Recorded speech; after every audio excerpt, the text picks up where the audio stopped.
आज के राष्ट्रीय जनप्रतिनिधि सम्मेलन में उपस्थित देश के कोने कोने से आए हुए सभी आम आदमी पार्टी के चुने हुए प्रतिनिधिगण,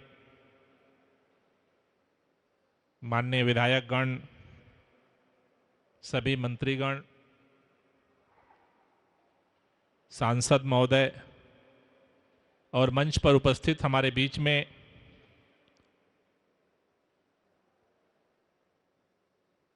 दिल्ली के उप मुख्यमंत्री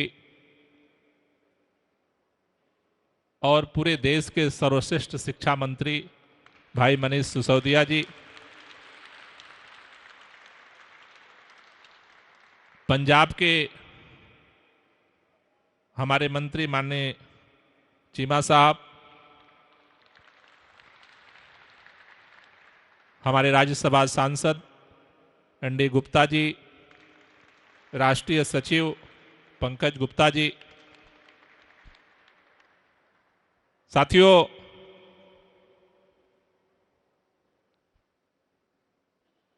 पूरे देश के अंदर जिस तरह से आम आदमी पार्टी की एक अंडर करंट चल रही है, उसका आज एक छोटा सा नमूना इस राष्ट्रीय सम्मेलन के माध्यम से आपने देखा है। आमतौर पर पूरे देश के अंदर, दिल्ली के अंदर जब मीडिया के अंदर चर्चा होती है तो लोगों को यह लगता है कि दिल्ली के बाद आम आदमी पार्टी अभी पंजाब पहुंची है। दिल्ली के बाद पंजाब में हमने सरकार बनाई है, लेकिन जैसा आम आदमी पार्टी के राष्ट्रीय संयोजक अरविंद केजरीवाल जी ने सुबह हम सबको संबोधित करते कहा था, आम आदमी पार्टी का बीजारोपण पूरे देश के अंदर हो चुका है और ये जो राष्ट्रीय सम्मेलन है उसका एक छोटा सा नमूना है जो देश के सामने आज दिखा है। शायद इस देश के अंदर आम आदमी पार्टी के विधायकों को, सांसदों को, मंत्रियों को भी, जो हमारे अलग अलग गांव में प्रधान बने, अलग अलग जगह पे बीडीसी बने, अलग अलग जगह पे जिला पंचायत सदस्य बने, अलग अलग जगहों पे नगर निगम के जो हमारे प्रतिनिधि बने, मेयर बने, उनको भी ये अंदाजा नहीं कि देश के किस किस कोने में आप जनता के दिलों में बैठ चुके हो। लेकिन आज का सम्मेलन उस दिशा में पहला कदम है। देर रात तक 2-2 दिनों से लोग ट्रेन में यात्रा करके इस सम्मेलन में पहुंचे। सुबह से आप इसमें शामिल हो, इसलिए आज हमने एक शुरुआत की है। सुबह हमने इस बात की चर्चा की कि इस देश के अंदर इस मां भारती के गोद से एक ऐसी पार्टी पैदा हो चुकी है जो सरेआम सीना तान करके कहती है, हमारा विधायक न तो बिकेगा और न तो झुकेगा। अकेली पार्टी है। कांग्रेस पार्टी ये नहीं बोल सकती, उसकी ये हिम्मत नहीं है।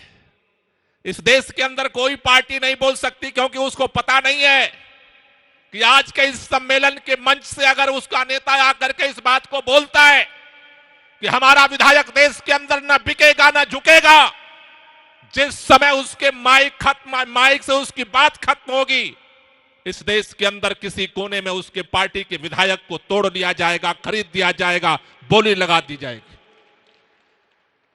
मैं देख रहा था कई लोग चर्चा करते हैं इस बात की, दिल्ली के अंदर इसलिए विधायक नहीं टूटते क्योंकि दिल्ली के अंदर प्रचंड बहुमत की सरकार है। लोग कहते हैं पंजाब में विधायक इसलिए नहीं बिक रहे कि पंजाब के अंदर प्रचंड बहुमत की सरकार है। भाजपाइयों, हम तुमसे कहना चाहते हैं और देश के उन तमाम नेताओं से, राजनीति करने वाले धुरंधरों से कहना चाहते हैं, गोवा के अंदर हमारे 2 विधायक हैं, वहां भी तुम्हारी औकात नहीं है कि तुम हमारे विधायक को खरीद लो।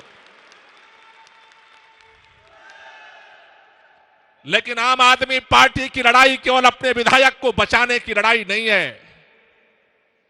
आम आदमी पार्टी की लड़ाई केवल अपने प्रतिनिधि को बचाने की लड़ाई नहीं है। हम जब पहली बार रामलीला मैदान में सर पर कफन बांध करके उतरे थे, तब भी एक ही संकल्प था कि इस देश के लिए जिएंगे और इस देश के लिए मरेंगे। आज भी विधायकों की संख्या बढ़ती जा रही है। दिल्ली के बाद पंजाब, पंजाब के बाद गोवा, गोवा के बाद गुजरात, गुजरात के बाद कौन से राज्य का नंबर आएगा वो आप तय कर लेना। विधायकों की संख्या बढ़ रही है, सांसदों की संख्या बढ़ रही है। विधायक रास्ता है सरकार बनाने का, मंत्री रास्ता है सरकार चलाने का, लेकिन विधायक बनाना, मंत्री बनाना, मुख्यमंत्री बनाना, प्रधानमंत्री बनाना हमारा लक्ष्य नहीं है। हमारा लक्ष्य है दुनिया के अंदर भारत को नंबर 1 बनाना। इसके लिए हम खड़े हुए हैं। इस भारत को खोखला करने वाली सबसे बड़े रोग भ्रष्टाचार, जो इस देश के अंदर धीरे धीरे धीरे धीरे धीरे भारत के जड़ों में लग करके खोखला कर रहा था। भ्रष्टाचार मुक्त भारत बनाने की लड़ाई के लिए इसलिए हम सड़क पर उतरे कि जब भ्रष्टाचार का जो कीड़ा है मरेगा तो भारत दुनिया के अंदर नंबर 1 बनेगा। इसलिए भ्रष्टाचार के खिलाफ लड़ रहे थे। लेकिन भ्रष्टाचार की लड़ाई से पैदा हुई सरकार ने, सुबह आपने देखा पूरे देश के अंदर इस लोग इस बात को सोचते थे, पूरे देश के अंदर चाहे कश्मीर चले जाओ, चाहे कन्याकुमारी चले जाओ, चाहे आसाम चले जाओ, गुजरात चले जाओ, पूरे देश के अंदर एक ही बात की चर्चा होती थी इस मुल्क के अंदर कि सरकारी स्कूल में अगर अपने बच्चे को पढ़ाओगे तो उसका भविष्य खराब करोगे। अगर कोई माँ बाप अपने बच्चे को सरकारी स्कूल में नाम लिखाते थे तो रिश्तेदार आकर के पूछते थे बेटा कहां पढ़ता है, बच्ची कहां पढ़ती थे, तो सरकारी स्कूल का नाम लेने में उन्हें शर्म महसूस होती थी। आज देश की राजधानी दिल्ली के अंदर पिछले 7 सालों के अंदर अगर आज दिल्ली के अंदर किसी भी गरीब से गरीब बंदे के पास अगर जाओगे, आप देश भर से आए हो, आप ऑटो वाले से पूछना, टैक्सी वाले से पूछना, रिक्शा वाले से पूछना और किसी अमीर से भी पूछना तुम्हारा बच्चा कहां पढ़ता है। अगर उसका बच्चा दिल्ली के सरकारी स्कूल में पढ़ता है तो थोड़े देर के लिए गर्दन सीधा करके बोलता है मेरा बच्चा दिल्ली के सरकारी स्कूल में पढ़ता है। 5 साल के अंदर अगर दिल्ली के शिक्षा व्यवस्था की तस्वीर बदल सकती है, 5 साल के अंदर अगर दिल्ली के अंदर स्वास्थ्य की व्यवस्था बदल सकती है, दिल्ली के अंदर अगर रोजगार के लिए नए नए प्रयोग, नए नए अवसर हो सकते हैं तो देश के अंदर भी हो सकते हैं। अब ये सपना नहीं है, ये हकीकत है। और इसलिए दोस्तों, देश के अंदर पहली एक पार्टी पैदा हुई, पहला एक नेता पैदा हुआ। 5 साल बाद जब चुनाव होते हैं किसी राज्य के अंदर, लोग रास्ते ढूंढते हैं, किस मुद्दे पर चुनाव लड़ेंगे, इधर उधर की बात करते हैं। देश के अंदर पहली बार एक पार्टी पैदा हुई, पहली बार एक नेता अरविंद केजरीवाल पैदा हुआ। 5 साल बाद जब दिल्ली के अंदर हम विधानसभा चुनाव के अंदर गए, चौराहे पर खड़ा होकर के अरविंद केजरीवाल ने कहा दिल्ली वालों, अगर हमने तुम्हारे लिए काम किया है तो हमें वोट देना, वरना हमारी जमानत जब्त करा देना। पहली बार एक नेता पैदा हुआ।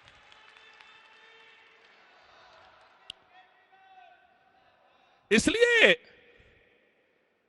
दिल्ली के अंदर जो काम की खुशबू, शिक्षा की खुशबू, स्वास्थ्य की खुशबू, महिलाओं के लिए जो काम हुआ, किसानों के लिए जो काम हुआ, नौजवानों के लिए जो काम हुआ, उसके खुशबू जब पंजाब पहुंची, पंजाब के यहां बहुत सारे माननीय विधायक बैठे हुए, चुनाव से 3 दिन पहले कांग्रेस से लेकर के भाजपा तक, अकाली से लेकर के अमरिंदर सिंह तक, प्रधानमंत्री से लेकर के विपक्ष के नेता तक, सारे पंजाब पहुंचे। एक सुर में बोलना शुरू किए 3 दिन पहले। बोले ये केजरीवाल पंजाब को खालिस्तान बनाना चाहता है, खालिस्तान का प्रधानमंत्री बनना चाहता है। देश का प्रधानमंत्री चिल्लाता रहा एक तरफ, और पंजाब की जनता अपने दिलों में संकल्प लेती रही एक तरफ। जिस दिन वोट पड़ा, पंजाब ने बता दिया कि देश के लिए कौन जीता है और कौन मरता है। साथियों, पंजाब की धधक गुजरात पहुंची है, और गुजरात के बाद देश के प्रधानमंत्री का दरवाजा बंद होता है, जो आज बना हुआ है।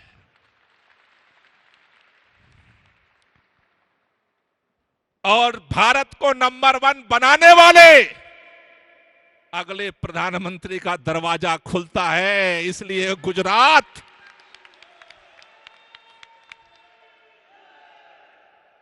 कई लोग मुझसे पूछते, दिल्ली के अंदर 2-2 बार चुनाव लड़ लिए, जीत लिए, इनको इतनी बेचैनी नहीं हुई? पंजाब के अंदर प्रचंड बहुमत से आप जीत लिए, इनको इतनी बेचैनी नहीं हुई? गुजरात में पहली बार आम आदमी पार्टी सभी सीटों पे चुनाव लड़ने जा रही है, इतनी बेचैनी क्यों है?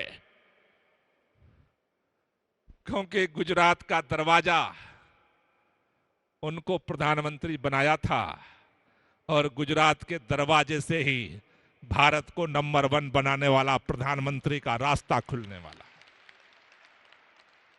इसलिए दोस्तों, जैसा अरविंद जी ने सुबह कहा, India, make India number 1, Bharat को देश, दुनिया का नंबर 1 देश बनाने का जो रास्ता है, वो एक नेता से, एक सरकार से, एक मंत्री से, एक विधायक से, एक सांसद से नहीं गुजरता। भारत को नंबर 1 बनाने का रास्ता भारत के लोगों से जाता है, और इस बात का प्रमाण इतिहास के पन्नों ने, भारत के लोगों ने बार बार दिया। इस देश के अंदर भारत के लोग बर्दाश्त बहुत करते हैं। इस देश में अंग्रेजों का राज जब था, ब्रिटिश हुकूमत के दौरान, वो फूट डाल करके लूटते रहे, लूटते रहे, लूटते रहे, हमें अपमानित करते रहे। हमारे पुरखों ने बर्दाश्त किया, हर तरह के जुल्म को बर्दाश्त किया। लेकिन भारत दुनिया का अकेला ये देश है, हम बर्दाश्त भी उतना ज्यादा करते हैं, लेकिन जब सर के ऊपर से पानी गुजरता है तो हम सफाया भी ऐसा करते हैं कि जिसके राज में सूरज नहीं डूबता था, पूरे दुनिया से उस साम्राज्य का नामो निशान मिट गया। इसलिए यह देश बर्दाश्त कर रहा है। उनको लगता है कि हमारी ईडी देश के लोगों के जुबान को बंद कर रही है, हमारी सीबीआई देश के लोगों की जुबान बंद कर रही है, हमारे तमाम जो अस्त्र शस्त्र हैं वो देश के लोगों की जुबान बंद कर रही है। मैं केवल एक ही बात कह के, क्योंकि काफी रात से लोग ट्रेन में आकर के बैठे हैं, अपनी बात खत्म करूंगा। 1974 में जब जयप्रकाश नारायण के नेतृत्व में आंदोलन छिड़ा, चारों तरफ लगा इंदिरा गांधी की कुर्सी को खतरा पैदा हो गया। गुजरात के मेष से निकला आंदोलन, बिहार पहुंचा, बिहार से होते हुए उत्तर प्रदेश होते हुए दिल्ली की तरफ बढ़ा। इस देश के अंदर इंदिरा गांधी जी ने इमरजेंसी लागू कर दी। पूरे देश में सन्नाटा, हर व्यक्ति जेल के अंदर था जो सरकार के खिलाफ बोलता था। पूरे देश में ऐसा सन्नाटा फैला था, इंदिरा जी की हर एजेंसी ने रिपोर्ट बनानी शुरू की, और उसने रिपोर्ट दिया, पूरा देश इंदिरा इंदिरा बोल रहा है। उसमें बहुत फेमस एक नारा होता था, इंदिरा इज इंडिया और इंडिया इज इंदिरा।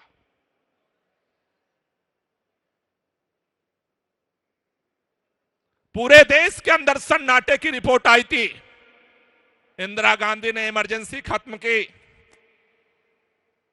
चुनाव की घोषणा किया, पूरे देश के अंदर प्रचार हुआ, लोग घर में जाते थे, कांग्रेस के लोग पूछते थे किसको वोट दोगे, बोले इंदिरा को।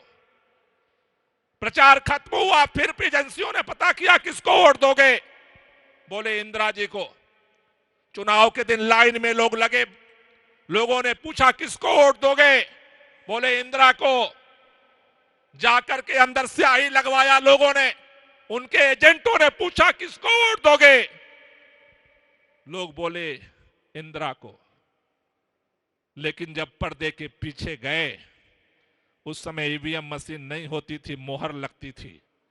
इतना ठकाठक, इतना ठकाठक, इतना ठकाठक ठकाठक मोहर लगाई, रिजल्ट आया। इंदिरा गांधी के अहंकार को जनता ने चकनाचूर कर दिया, सफाया हो गया था कांग्रेस का।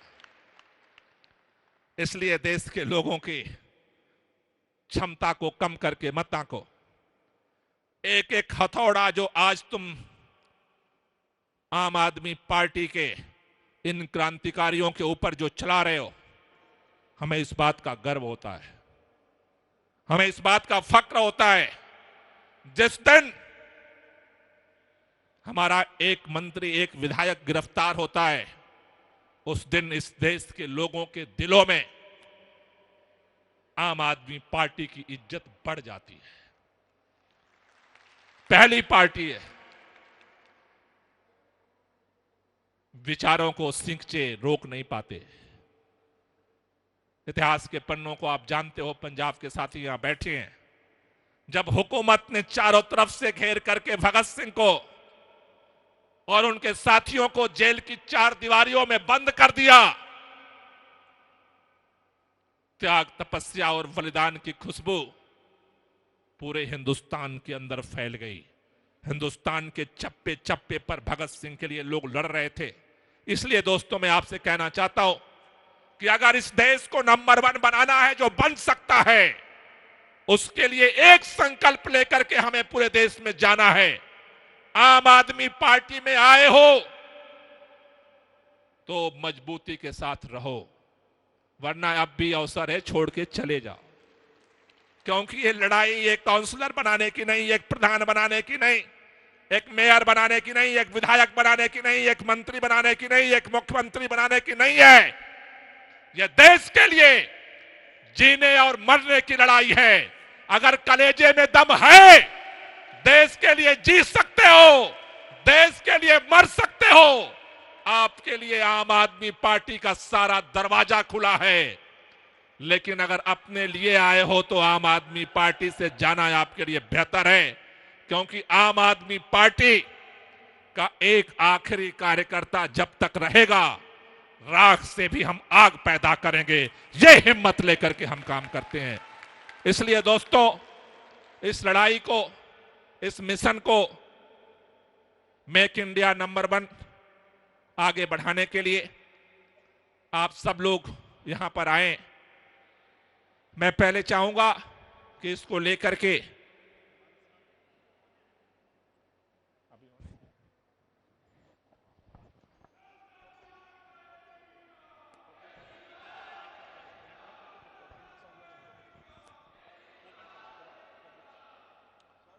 मैं इस सत्र में जिस प्रस्ताव पर हमें चर्चा करनी है और उसकी ओपिनियन के बाद हम उसे पास करेंगे, आपकी राय के बाद मैं वो प्रस्ताव संक्षेप में आपके सामने रख देता हूं। आम आदमी पार्टी अपने पहले राष्ट्रीय जनप्रतिनिधि सम्मेलन दिनांक 18 सितंबर 2022 में भारत दुनिया का नंबर 1 देश बनाने का संकल्प लेती है। हर भारतीय चाहता है कि भारत की गिनती दुनिया के सबसे अमीर देशों में हो। हर भारतीय चाहता है कि भारत सबसे शक्तिशाली राष्ट्र बने। हर भारतीय चाहता है कि भारत विश्व का सर्वश्रेष्ठ राष्ट्र बने। भारत को दुनिया का सबसे मजबूत देश बनाना ही मेक इंडिया नंबर 1 का मिशन है। इसके लिए हमें देश में यह 5 चीजें सुनिश्चित करनी पड़ेगी। सबको शिक्षा और मुफ्त शिक्षा व स्वास्थ्य सुविधाएं, हर युवा को रोजगार, हर महिला को सम्मान व सुरक्षा, किसानों को फसल का पूरा दाम देना, देश के 130 करोड़ लोगों को इस राष्ट्रीय मिशन के साथ जुड़ना होगा। यह किसी पार्टी का मिशन नहीं है। भाजपा और कांग्रेस समेत देश के सभी पार्टी के लोग साथ हैं। भारत दुनिया का नेतृत्व कर सकता है, लेकिन शर्त यह है कि देश के 130 करोड़ लोगों को मिलकर इसकी बागडोर संभालनी होगी। अगर इन पार्टियों और इन नेताओं के भरोसे देश को छोड़ दिया तो भारत 75 साल और पीछे रह जाएगा। जब इस मिशन से 130 करोड़ लोग जुड़ेंगे, तब भारत को सर्वश्रेष्ठ और शक्तिशाली राष्ट्र बनाने से कोई नहीं रोक सकता। कई लोग पूछते हैं कि क्या भारत दुनिया का नेतृत्व कर सकता है? क्यों नहीं कर सकता है? हमारे देश में सबसे अच्छे इंजीनियर हैं, डॉक्टर हैं, वकील हैं, वैज्ञानिक हैं और किसान हैं। हमारे देश में किस चीज की कमी है? 75 साल पहले जब सारा देश इकट्ठा हुआ था, तब हमने अंग्रेजों को बाहर फेंक दिया था। आज 75 साल बाद अगर हम 130 करोड़ लोग इकट्ठे हो गए तो देश को दुनिया का नंबर 1 देश बनने से कोई रोक नहीं सकता। बहुत बहुत शुक्रिया, बहुत बहुत धन्यवाद।